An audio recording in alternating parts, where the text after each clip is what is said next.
Sometimes the most beautiful gifts aren't bought with money. They're made with love, tiny hands, and a big heart. This is a heartwarming story of love, gratitude, and the little things that make families special. It was a quiet Sunday afternoon, and the smell of fresh bread filled the kitchen. Sara and her younger brother Omar were watching their grandmother knit a new scarf. Her hands moved slowly, but there was a gentle smile on her face.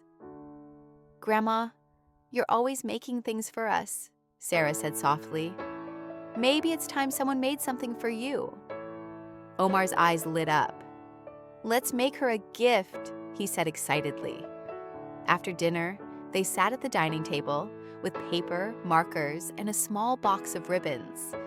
Sara drew a picture of Grandma baking cookies, while Omar began cutting colorful paper hearts. They worked quietly for an hour, whispering ideas and laughing when glue stuck to their fingers.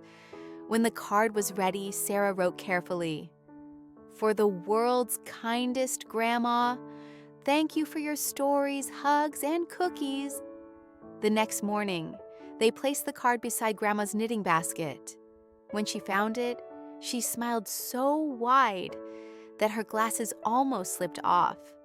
"Oh, my dears," she said softly, "this is more precious than any gift in the world." She hugged them both tightly.